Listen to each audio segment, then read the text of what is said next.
네, 안녕하십니까. 아라캐스트의 윤성민입니다. 개원하는 원장님들이 가장 많이 이제 물어보는 게 사실 입지예요. 입지를 물어볼 때 제가 또 항상 질문하는 게 있어요. 어떤 질문이냐? 장소도 중요하겠지만 어느 규모로 개원을 생각하고 계십니까? 라는 질문을 하게 됩니다. 이런 질문을 하게 되면 대부분 원장님들이 그냥 급여가나 이런 과들은 한 4, 50평 개원하면 되지 않을까요? 이렇게 얘기를 하시거나 또 정형외과나 우리 수술외과나 이런 데는 한 7, 80평 개원하면 되지 않을까요? 이런 얘기를 대답을 주로 하십니다. 우리가 규모라는 거는 대한민국 개원할 때 상당히 중요해요. 왜냐하면 브랜드를 만드는데 규모가 차지하는 영향이 생각보다 크게 영향을 끼칩니다. 뭐냐면 소비자들이 병원을 방문했을 때 소비자들이 이 병원을 금방 읽어요. 어떻게 읽을까요? 이 병원이 그냥 조그맣게 그냥 내 단순한 치료만 하는 병원인지, 아니면 원장님이 좀 더 전문적으로 아주 전문적인 치료를 하는 병원인지를 읽게 돼 있겠죠. 그럴 때 소비자들이 판단하는 여러 가지 요소 중에 하나가 일단 규모도 무시할 수 없다라는 거죠. 따라서 개원을 할 때 이제 규모에 대한 여러 가지 고민을 해볼 수 있어요. 대부분은 개원 패턴이 어떻게 되죠? 예전에는 그냥 개원 자금을 빌려서 그 한도 내에서 개원을 하다 보니 평수가 대부분 비슷하고 그 정도 규모 내에서 개원을 하게 됩니다. 그런데 지금은 시대가 좀 바뀌어서 한 번 더 고민해 볼 필요가 있어요. 첫째, 어떤 고민이냐? 이제는 계속 증가하는 시대가 아니라 이제 고객이 감소하는 시대라고 했잖아요. 고객이 감소할 때는 내가 지역의 강자가 되는 전략이 매우 중요하다고 얘기를 했어요.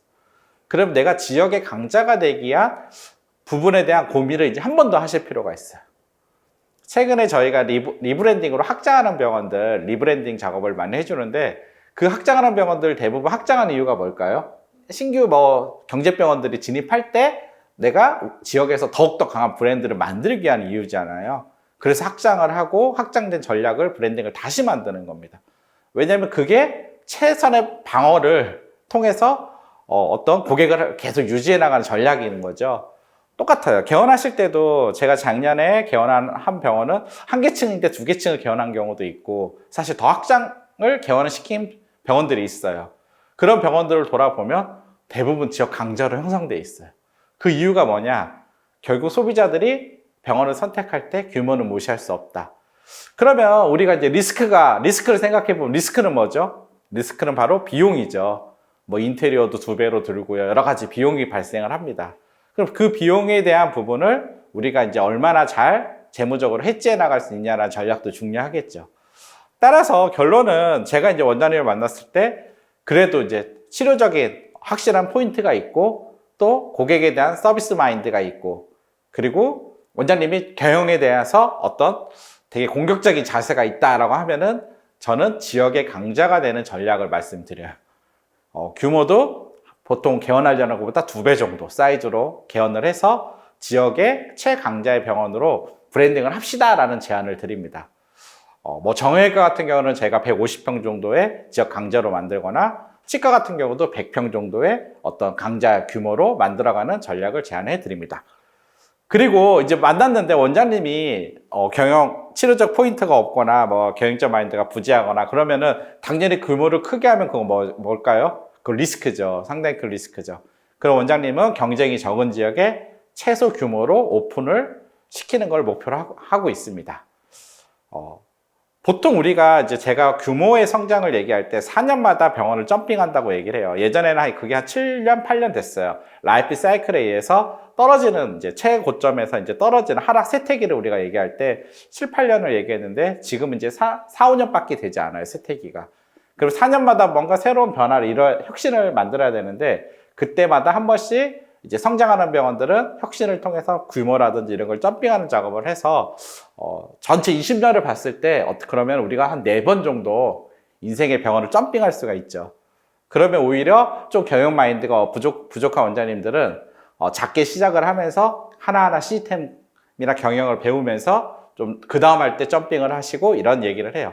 하지만 이럴 경우도 이제 단점은 뭐죠? 시간이 걸린다는 거죠. 그리고 초반에 오히려 규모가 작기 때문에 경쟁에서 이겨내기가 더 어려운 부분도 있을 수가 있어요. 따라서 원장님의 어떤 역량에 따라 규모를 결정하는 작업이 매우 중요합니다. 가급적이면 저희 아라 같은 전문가, 더 오프닝 전문가 팀을 만나면 좀 규모 있는 경쟁을 통해서 지역에 빠른 시간 내 강자가 되는 전략이 매우 중요하겠죠. 네, 오늘 개원할 때 이제 원장님들이 이제 규모를 내가 어느 규모로 해야 되나라는 이제 질문을 해주셔서 제가 거기에 대한 답을 좀 말씀을 드렸는데요. 각 정확히 다시 이제 결론을 드리면 원장님마다 규모의 사이즈를 정해야 되고요. 그리고 지역마다 또 규모의 사이즈를 정할 필요가 있어요. 지역에 내가 들어가는 지역에 봤더니 그냥 그 정도 사이즈 병원들이 오히려 있어요. 그리고 시장권이 형성돼 있어요. 그러면 내가 오히려 그 정도 보다 큰 2배 정도 사이즈로 이 지역을 좀 강자가 돼야 되겠다 하기에 적합한 지역이 있고요. 또 지역에 매우 강자가 있는 지역이 있어요. 규모가 있는 벌써. 그런 데들은 한 번 더 고민해 봐야 돼요. 그 강자를 내가 이길 수 있는 사이즈로 들어가서 그 강자와 경쟁을 할 것이냐 아니면 피해갈 것이냐 이런 고민을 한번 해보실 필요가 있어요. 당연히 이제 그 강자가 비해 원장님이 갖고 있는 어떤 자원이 많이 부족하면은 저희는 그냥 피해가거나 그럼 작게 들어갈 경우는 또 어떻게 할까요? 작게 들어가도 그 경쟁에서 이기기가 쉽지가 않습니다. 따라서 피해가라는 오히려 얘기를 하고요. 그래서 지역의 강자가 되는 게 매우 중요합니다. 지역의 강자가 되면요, 후발 뒤에 들어오는 개원하는 많은 병원들도 어떻게 할까요? 피해가게 되겠죠. 그러다 보면 지역에 더욱더 강자가 될 가능성이 크겠죠. 따라서 좀 더 경영적 마인드 공부를 많이 하시고 그리고 개원 준비를 철저하게 하셔서 이왕이면은 저는 지역의 강자가 되는 전략을 택하는 게 최선의 전략이 아닐까라는 생각을 하게 됩니다. 네, 개원 준비하시는 원장님들 그 개원 준비하실 때 꼭 더 오프닝 세미나 오셔가지고요. 전문가들 이야기를 듣고 전문가를 통해서 어떤 사이즈로 어떤 전략으로 개원할지를요. 잘 공부하신 다음에 성공적인 개원을 하셨으면 좋겠습니다. 감사합니다.